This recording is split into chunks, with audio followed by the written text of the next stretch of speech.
point sur l'actualité. Merci de nous rejoindre sur Télésud. Mercredi 19 septembre, à la une au Sénégal, la suppression immédiate du Sénat a été votée par les parlementaires. La suppression également de la vice-présidence. Les fonds dégagés permettront de venir en aide aux sinistrés des inondations. Au Togo, l'ex-patron d'Elf, Loïc Le Floch-Prigent, a été inculpé de complicité d'escroquerie. Dans la même affaire, l'ex-ministre togolais de l'administration territoriale, Pascal Bodjona, est sous mandat de dépôt. Ses avocats accusent cette inculpation d'illégalité. Et puis la polémique enfle en France et à l'étranger suite aux dessins satiriques de Mahomet publiés par Charlie Hebdo, des caricatures qui font craindre de nouvelles violences dans le monde musulman. Nous y revenons dans un instant. Les parlementaires sénégalais réunis en congrès ont voté la suppression immédiate du Sénat et de la vice-présidence. Projet de loi motivé par le président Macky Sall. Il s'agissait d'économiser 12 millions d'euros par an et ainsi financer prioritairement la lutte contre les inondations. Nian Diouf. Le Sénat et l'Assemblée nationale réunis ont adopté le projet de révision constitutionnelle portant suppression du Sénat, de la vice-présidence et du Conseil économique et social. Il fallait attendre une seconde lecture pour voir le projet approuvé par une large majorité. Chaque parlementaire a eu son argument. J'ai voté pour la suppression, pour me conformer à la vox populi, c'est-à-dire à la voix du peuple, la volonté populaire. Le sens du devoir accompli aujourd'hui m'envahit. Je suis très heureuse d'avoir été une citoyenne qui a accompli son devoir. La population ne voulait pas de ce Sénat. J'ai répondu aux attentes de la population.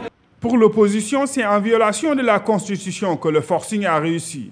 Au moment du vote, les députés membres du groupe libéraux et démocrates ont refusé tout simplement d'y participer en quittant les lieux. Une opposition, quand même, qui arrive à dérouter le président de la République, parce que le président de la République lui-même qui s'est immixé dans le règlement du vote de l'Assemblée et des sénateurs. Nous sommes sortis pour montrer que le PDS n'assistera jamais au piétinement des textes et lois qui régissent notre pays. Auparavant, d'autres députés s'étaient prononcés sur la question, estimant que l'argument des inondations n'est qu'un prétexte opportun. Nous étions assez bien organisés pour gagner, nous PDS, pour gagner les élections générales au niveau du Sénégal. Parce que quand même nous avons le plus grand nombre d'élus. Donc face à tout cela, ils ont encore une fois fait une opération politicienne. Ce projet de loi a été introduit par le président Macky Sall pour réaffecter les fonds destinés au Sénat à la question des inondations dans le pays.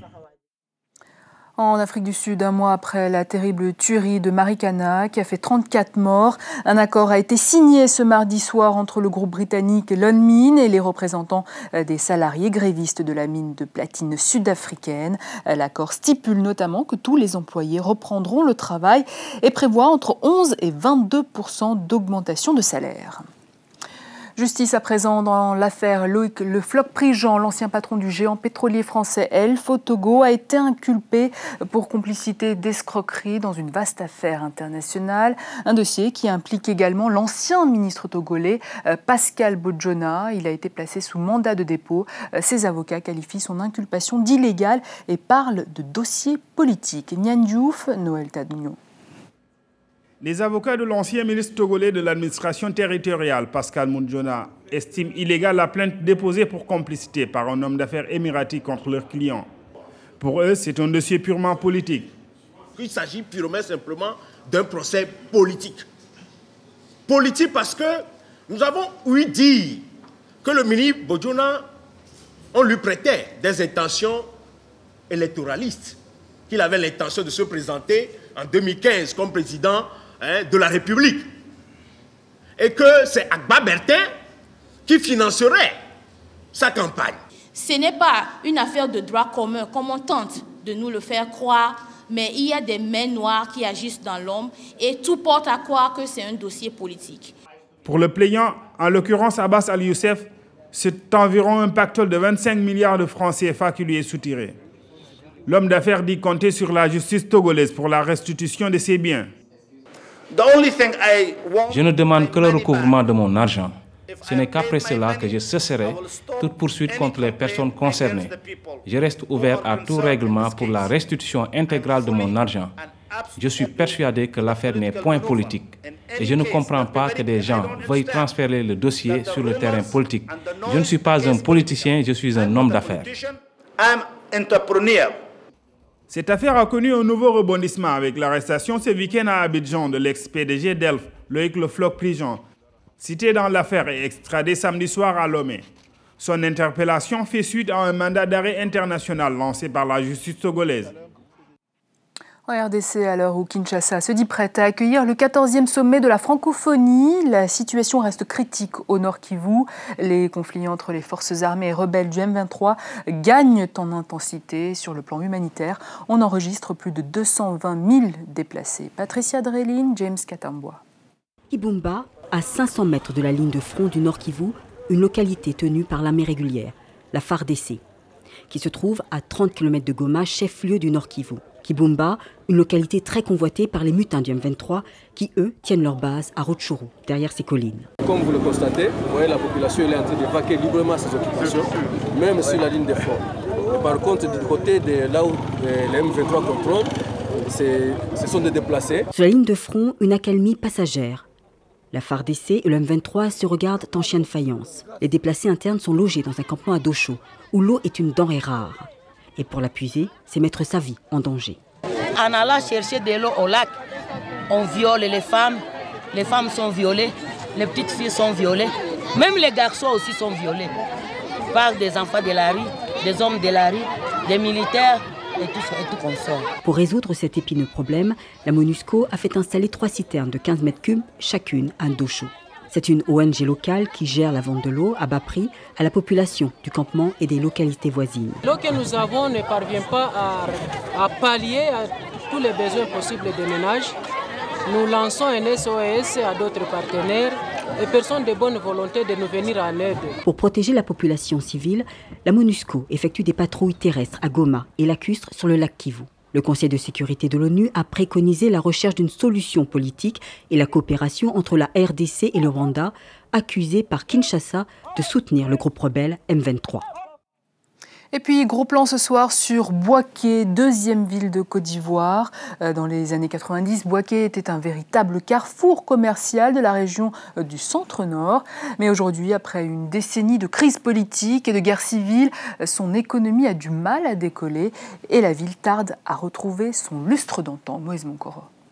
Dans ces marchés de gros de Bouaké, tous les produits régionaux sont disponibles. Un atout qui a fait la réputation de cette ville devenue poumon économique pour la Côte d'Ivoire, notamment dans la lutte contre l'insécurité alimentaire. Au niveau du marché de gros, s'élève à peu près à 450 000 tonnes par an. Et au niveau de la sécurité alimentaire, c'est quelque chose qui est très important. Mais aujourd'hui, l'économie de Bouaké va mal. En 2002, la ville était devenue la capitale des rebelles. À la fin de la crise post-électorale de 2011, Bouaké semble avoir été oublié. Ici, 90% des voies sont en mauvais état. Un problème majeur pour le commerce et le transport des marchandises, alors que la ville est un carrefour pour l'Afrique de l'Ouest. Les travaux se font au sud, à l'ouest. Et bon, ils ont actuellement annoncé l'est. Ben, nous, on s'est dit qu'on est un peu oublié. Des industries de Bouaké souffrent elles aussi. L'usine de Gonfreville était la première et la plus grande usine de textile en Afrique de l'Ouest. Après 10 ans de crise politique, l'entreprise est passée de 1100 salariés à 250. Avec la situation de 2002 jusqu'à aujourd'hui, on n'a pas pu faire d'investissement, on n'a plus de pièces de rechange. L'approvisionnement même en matières premières est vraiment difficile. Ça fait que nos activités ont pris vraiment un coup. La Côte d'Ivoire tente de se remettre de sa crise post-électorale avec notamment la création d'une commission dialogue, vérité et réconciliation, une réunification qui passe aussi par l'économie. Pour les habitants de Bouaké, il devient urgent de bénéficier de la relance économique promise par le président Alassane Ouattara. Et puis cette nouveauté en matière de lutte contre la contrefaçon et le piratage au Sénégal, la douane se dote d'un système très moderne d'identification rapide de ce genre de produits. Il s'agit de l'interface public-membre. Son lancement a eu lieu à Dakar et son utilisation devrait très vite se généraliser. Aïssa Toufaï. Pour lutter plus efficacement contre la contrefaçon et le piratage, l'Organisation mondiale de la douane a procédé au lancement d'un instrument moderne. Dénommé IPM, Interface public-membre, cet outil apporte des compléments d'information aux douaniers de terrain pour des investigations optimales. Les douaniers sur terrain aux frontières peuvent identifier si c'est bien son faux ou bien vrai. Et dans cette manière, on peut identifier et on peut protéger des citoyens et des consommateurs et bien sûr d'État et des industries. Le lancement de cet outil intervient en un moment où l'administration de la douane sénégalaise a entrepris un vaste programme de réforme, notamment celle du Code des douanes. Mise en service depuis juin 2011 au Sénégal, l'IPM a permis de dynamiser davantage la lutte contre le piratage et la contrefaçon. Nous avons un tissu économique qui est très fragile, qui est menacé de toutes parts. Et donc chaque fois que nous avons un instrument qui nous permet de contrecarrer les attaques, de contrecarrer la menace, cet instrument est le bienvenu. Auparavant, d'autres instruments ont été déployés pour faire face à ce fléau dans le monde. Il s'agit entre autres des opérations Tigre 1 et 2. Au Sénégal, 115 douaniers ont accès à l'IPM, déjà vulgarisés dans 43 pays dans le monde. Près de 30 morts à travers le monde arabe depuis une semaine et les manifestations contre le film anti-islam ne cessent de s'intensifier dans plusieurs pays musulmans. Une polémique qui touche également la France suite à une nouvelle caricature de Mahomet dans Charlie Hebdo. Pour faire face à d'éventuelles menaces, la sécurité des ambassades et des écoles françaises à l'étranger a été renforcée. Patricia Drelin. Après l'Indonésie, le Pakistan est le deuxième pays musulman le plus peuplé au monde. Et le film amateur hostile à l'islam diffusé sur Internet n'est pas passé inaperçu au Pakistan. Lors de manifestations anti-américaines, 2 personnes ont perdu la vie lors de heurts entre policiers et manifestants dans le pays.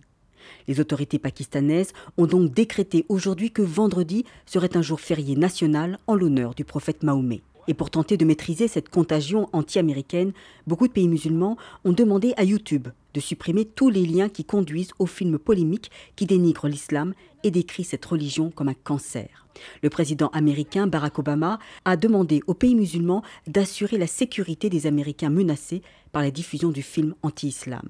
Et en pleine flambée de violence liée à la diffusion de ce film, l'innocence des musulmans, l'hebdo satirique Charlie Hebdo a publié ce mercredi de nouvelles caricatures du prophète Mahomet. C'est la goutte d'eau qui fait déborder le vase. Les musulmans français entendent de nouveau manifester dans plusieurs villes de France. Le Premier ministre français, Jean-Marc Ayrault, a rejeté aujourd'hui l'organisation de nouvelles manifestations. Pour faire face à d'éventuelles représailles, la sécurité des ambassades et des écoles françaises est renforcée dans les pays musulmans. Et ce vendredi, la France fermerait ses écoles et ambassades dans 20 pays, jour traditionnel de prière pour les musulmans. Aujourd'hui, il est question de liberté d'expression. Mais à quel prix ? Et alors, à présent, de clore cette édition, mais avant, je vous rappelle l'une des informations principales développées dans ce journal. Le Sénat et la vice-présidence supprimés au Sénégal, un budget qui ira à la lutte contre les inondations. L'Assemblée nationale reste donc le seul organe du pouvoir législatif et son président, Moustapha Niasse, devient ainsi la seconde personnalité de l'État. Voilà, fin de ce journal. Merci à vous de nous avoir suivis. Demain, retrouvez Patricia Drelin pour une nouvelle édition. Très bonne soirée et à très bientôt.